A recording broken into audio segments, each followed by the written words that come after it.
Hello everyone, and welcome back. I'm Logan Torres. And I'm Emily Childers. On this Thanksgiving episode, we'll be going over the latest USAP updates. After, students represent their country. Find out why here. Part of an organization want to travel?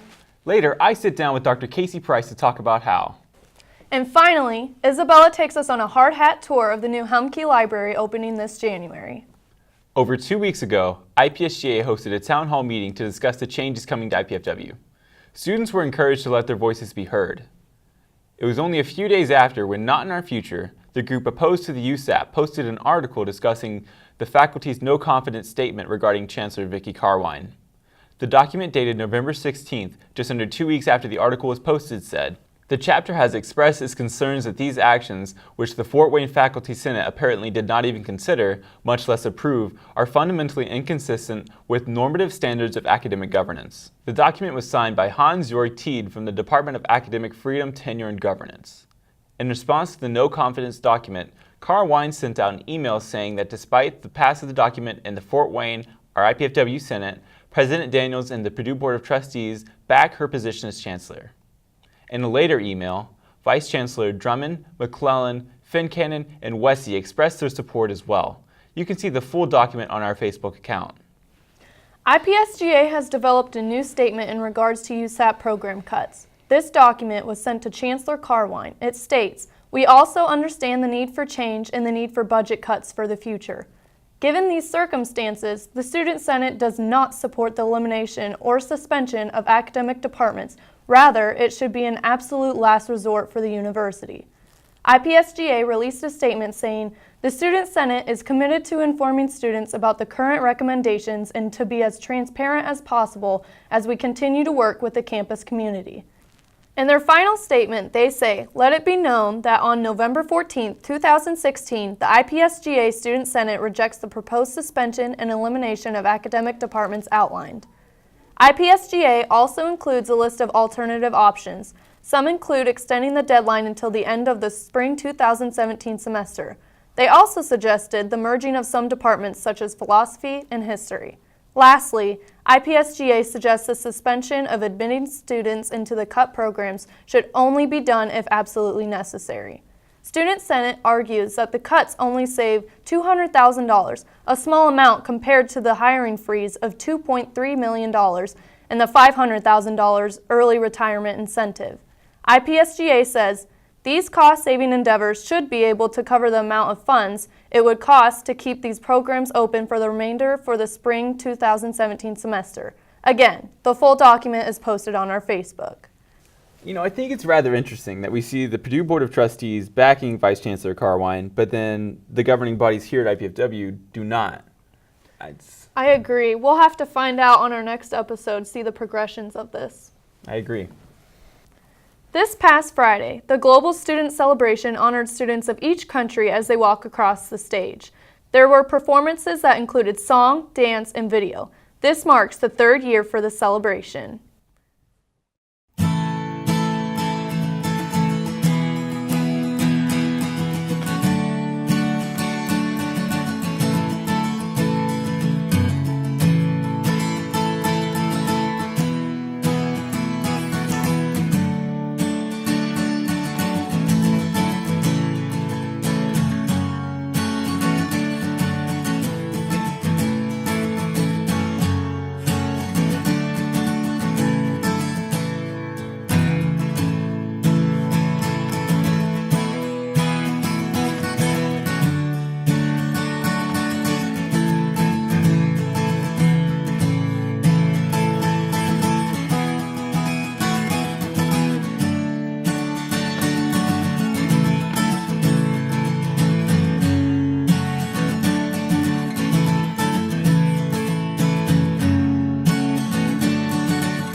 I actually had a friend who participated in one of the dances there, but she also brought me back food from the Yes. event. And let me just tell you, some of the best food I've ever had. It's I amazing. bet. Cultural food's usually good.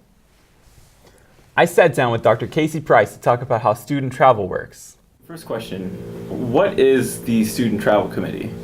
The Student Travel Committee is an opportunity for students to receive funding to literally travel the world. Students can travel for conferences, for service trips, for other opportunities, maybe to participate in research with faculty. It's a committee that is funded by student service fee dollars. And what is your role within the committee? I am the chair of the committee. I'm a non-voting member, and I basically just help to facilitate the process of the meeting. So what is that process that a student would go through to get funding or to at least begin getting funding? Students can go through a process to request funds. Basically, they fill out an application on our website, and that application gets sent to a committee of students, faculty, and staff where it's reviewed. At that time, the student will come in and present to the committee. And the committee they have about 5 minutes to ask questions of the student. And at that point, then the committee will decide if they are able to fund that student's request and at what level they're able to fund that request. And what kind of travel does that cover? Does that cover anything from international to in-state, or does it cover, just going down to, say, like the Coliseum for something? So this fund covers travel that is outside of Allen County, so you cannot go to the Coliseum or you cannot go to a conference in Fort Wayne, but it covers any travel, including international travel. I believe last year we sent about 350 students to about 13 countries. It is travel that is for non-credit bearing purposes, and you cannot use this to help pay for applications for credit travel. We have many student groups who participate in competitive conferences with other undergraduate institutions. So our engineering program often competes against other universities. So it can fund those things. It can help fund club sports as long as they can tie their activity to the academic mission of the university. Next, we take it to Isabella as she shows us how to make some fun Thanksgiving crafts. Thanks, Logan. Hi, guys, and welcome back to Don's How To with Isabella Paglioni. Today we're going to be making a turkey Thanksgiving hat and a pumpkin yarn made of yarn for a garland. We have here all the materials we need for the hat. So I'm going to be showing you how to make it, and you're going to do your own hat, All okay? right, sounds good. All right, so this is the piece that is going to be going around your head like this, okay?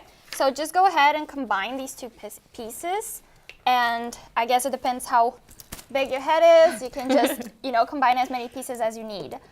This is the face, and we're going to be assembling that. So have these little eyes and a beak and a wattle for your turkey. You're going to be putting this face right in the middle. Can you hold that for me? Right in the middle like this of your hat. So go ahead and assemble the face. We also have here some feathers that you can do because your turkey needs feathers. So just make it colorful and pick as many colors as you want. And just make it as pretty and spectacular, as you wish. Meanwhile, I have some fun facts for you, Emily. So did you know that Americans eat 46 million turkeys on Thanksgiving? Goodness. No, I did not. And did you know that Benjamin Franklin wanted the turkey to be the national bird instead of the eagle? No, that's strange. Can you imagine? It wouldn't be so royal, I don't think. How are we doing here? We are doing good. We are getting the wattle on, and then we're putting the beak on. Good.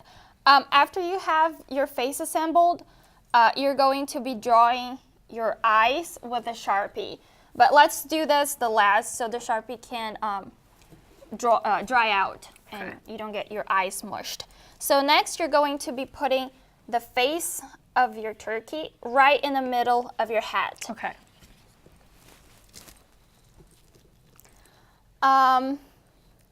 So, do you have plans for your Thanksgiving? Yeah, I'm actually going to be going to my grandmother's house and then my boyfriend's house for Thanksgiving. Oh, grandma's food, that's always Yes. the best. All right, so for the feathers, you're going to be assembling one by one in the back of your hat, like this. So you're going to be putting each feather like that, all right? All right. Okay. So what do you think about wearing that for your dinner? I think they would probably be a little confused, but it wouldn't be too surprising. I can relate to that. Think you're definitely the center of attention. Yeah. All right. Okay. So you can use as many colors as you wish. The turkey is yours. It's meant to be fun and just, colorful and happy and whatnot. But too So- many feathers, though, I'm sure it'd be a little overwhelming. I guess. we're good. I guess it depends of, what you want it to look like. So you go ahead and you measure this on your head. Okay? And then you just glue the back of it like this so it is your hat. All right, looks good. Yep. Do you want to glue it here so it just looks like that? We have just one piece. I don't know if you want to use that for your hat or not. Get that glued on. I hope it fits my head, honestly. I guess it will be okay. If not, Nope. just give it to your little. Kinda Oh, sits on top. don't forget your eyes. Your That's turkey right. has to be able to see. Otherwise, it's not going to be able to watch you and see your family. Because we all want our turkeys to watch our family. Okay. So now we're going to be starting to do our pumpkin garland here. And here's our turkey hat. Just put it to the side here. So for the garland, you're going to be needing the yarn. So preferably, orange, because I guess that's the color of the pumpkins, but you can do whatever you want. So what you're going to be doing is just go ahead and hold this, okay? And you're going to be going around your hand 120 times. Oh my goodness. We're going to be doing just a small one, so All go right. ahead and do that, Okay. okay? Just a little, we're just demonstrating how you can do this. So we're just gonna be making a very little pumpkin here. And this is nice, you can put around your door or on your table. It makes for a good centerpiece. So just use your creativity to where you're going to put it. All right. So you're going to be cutting that, all right, and slide it off your hand. Woo. And then I did 20 spins, so it's a little bit small. That will be okay. So you're going to be taking your another piece of yarn and just going around with it and making a knot. So it looks, you're going to fluff it up afterwards. So don't make it too tight, not too loose. So just right, so you have a little bit of volume for your pumpkin, but it's still secure. There it is. Now you're going to fluff it up to the sides. Yes. There we go. Perfect. Cut the leftovers that you have on your knot. And you are going to be using this for the stem of your pumpkin. All right. So just cut a little piece of this. There it is. I'm going to cut here a piece for you. There. Put that under like this, and then just twist it a little bit to be secure there. All right.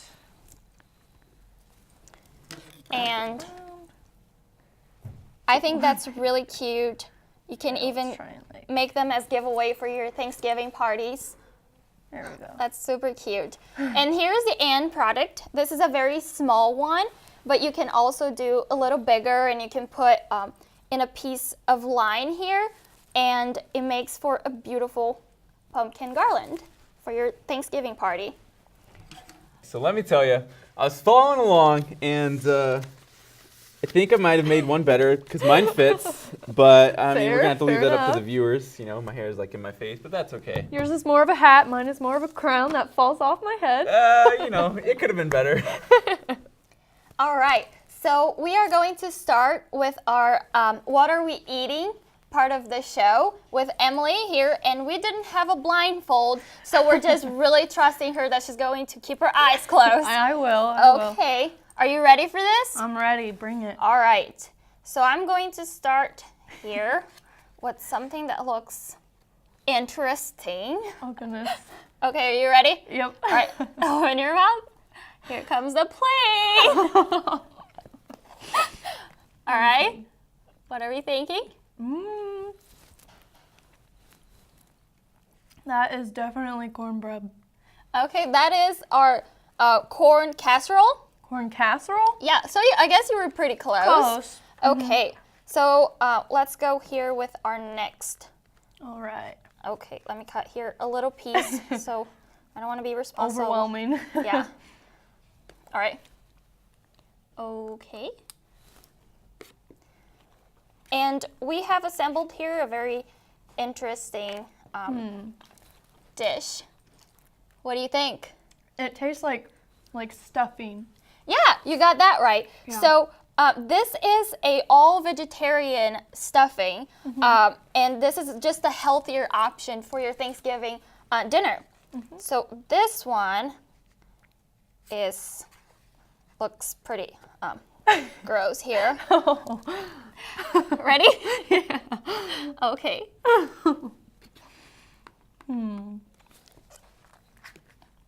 So I think that's apple, I think, right? yes, Yeah. that is our apple pie. Just a very American as it gets. Yes. This is a Thanksgiving favorite with a little bit of a modification here. Oh no. So we have to keep it interesting. So there it is. Yes or that's a no. I'm trying to think. It has a consistency like it's supposed to be mashed potatoes. But it is not. But it's not a potato. It's almost like garlicky, I think. Okay. Do you give up? I give up. I don't know what that is. All right, you can open your eyes and look at it. This is a cauliflower mashed. I guess it's just a mashed cauliflower with a little bit of garlic. That makes sense. So this whole Thanksgiving dinner that we assembled here is just a healthier option for you to just because you still want to keep your figure and you still want to, gorge a little bit, eat a little bit more than you would in a normal day. So this is just a healthier option. We have a vegetarian stuffing and a cauliflower mashed instead of your mashed potatoes, so you don't feel so full and you still get your mashed Mashed part potato. of your dinner. And our apple pie is just a classic and a must. Yeah, and honestly, the stuffing, everything except for the cauliflower mash, tasted normal anyways, so it's a good option. It is a good option, so I'm going to go eat some of this later. This is mine now. Thanks, Isabella, for the delicious food. Next, we go on a tour of our very own Helmke Library. Last week, Isabella Paglioni took a hard hat tour with Library Dean Cheryl Truesdell. The remodels are scheduled on time for the January 2017 grand opening. Let's take a look. So the first floor now has this grand staircase, and if you stand here and stand at the bottom, you can look up into what we call the cloud, which is multicolored lights. And when they're lit up, they really look gorgeous. That is really pretty, yeah. It is very pretty. The library had a computer lab in here before the renovation, and it was the most popular one on campus. So we're putting it back. And so obviously it's in the same place, starts here, and goes as far back as the first window down there. This room right now, if you want to come in, it's being used by the construction managers, obviously, with all their plans. But this is going to be a new high-tech conference room. Anybody on campus can schedule it and use it. So the monitor, there's going to be a big monitor here, probably about 80 inches. And we will have web conferencing available, conference telephone. So every single program on campus has its own librarian. So, and there are 9 of them, and all of their offices are right in this corridor. So most of the reasons why the whole renovation is being done is for the infrastructure, which will also be saving money for IPFW. Right. And because the lights are LED, the heating and cooling systems are new and things like that. Absolutely. And like I said, we add power grids and network. You have to be impressed. At least I am. It is very pretty, very sleek. Everything is brand new in here. Again, energy toilets. Oh. The lights go off when you're not in here. They come back on again when the door is open or there's any movement, that kind of thing. So if you come around the corner here, Isabel. And the other good thing that we wanted, since they were doing renovations, we had to make sure they were ADA compliant. This area here is going to be our media wall. And this will have, if you see the orange marks on the wall, there will be 4 big screens that cover that space. And we're buying some new software that will allow us to either project all 4 screens at the same time or have individual things going on separate screens, like you could have 4 stations doing streaming of an event or something. And anyone will be able to use the media wall. They just need to get a hold of us, and we will help them program whatever it is they want to do, whether it's PowerPoints or live streaming or whatever. Now, what are these things, then you say? I was just going to ask These that. are a new kind of, they're felt, actually. Okay. Okay. You can pull these and really close off this whole area. And it really it doesn't deaden all the sound, but it deadens a lot of the sound, so it goes all the way around. Of course, the lights aren't in yet, but it'll be bright in here. So if you wanted to have like a small lecture, maybe the undergraduate history conference in here, set up in here, you could do that. Here's our stairs, as you saw from the first floor, right? And here's our cloud. And our cloud. And now you tell me, if you're a student, if you walk up those stairs, can you miss the desk there at the other end of the floor? No, we cannot. Okay, and at that desk, beautiful. we will have an IT person from ITS who can help with your computing issues. We'll have a librarian or a library information assistant. We will have the writing consultants from CASA, and we will have the tutoring from CASA. So you have a whole bunch of services right there at the desk. Now, all along that open area across here is a huge variety of seating, either single seating, group tables and chairs. There will be 3 Mediascape setups, which is something that was developed by Steelcase.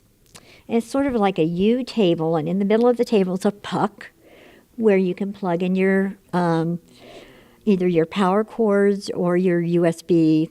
And it will have 2 screens, and the students around that table will be able to share information and, work together on projects. Wow. So there will be 3 of those, 1, 2, and 3. You know how much our students love the whiteboards, right? Yes. Have you seen them using them everywhere? Yes. This is actually a yellow board. It is actually writable glass, and you will be able to use a black marker. It will wipe off. And we will have seating all around this area. And you can see it's right out opposite honors. So, it's a good place for intellectual exchange. So this is actually we didn't waste any space. Let's No, put it you that way. did not. That is amazing. Isn't that amazing? Yes, it's beautiful. And the stairs downstairs, you might not have noticed it. There's another yellow I saw it, board, yes. And that's for writing on as well. And this space is Studio M2. Do you know what Studio M1 is? No. No. Over in Walb, there is a high-end computing lab called Studio M, where they have all the high-end animation software, Adobe Photoshop, a lot of the high-end creative software. So this will be a second Studio M, and we plan to have 13 PCs and 7 Macs. But we now have 7 group study rooms that students can reserve, and they'll be able to go online and reserve them. So you have a project and you need to meet with your group, you go online and reserve one. Right. Each one, of course, has plenty of hookups. Each one has a whiteboard to use, and then they will have a monitor, a 60-inch monitor with the tables and chairs, and they'll be able to work in here, and they'll be able to close the door. It'll be more of a quiet space, but you'll see that there's a variety of sizes of these. The neat thing is, above that is going to be an art hanging system. And we already have talked to Fine Arts about having our first exhibit when we open of our students' work. So we will be able to hang and show the student work along there, change it out, semester by semester. And, there's a lot of traffic that comes through here. So, how exciting. So the students will be able to decorate their own library. Yeah, they will. That's primarily what's going on. So we see a lot of changes. I think we're all very excited to see what the final project's going to be. It's going to be beautiful, and like I say, most of the work was done with the students in mind. I think what I'm most excited about to get the library back is to have more space on campus to study. I agree, and I think that the renovations are supposed to be really good from what we hear about. Thank you all for watching To Dawn's. I hope you enjoyed this week's Thanksgiving show. Keep it classy, IPFW.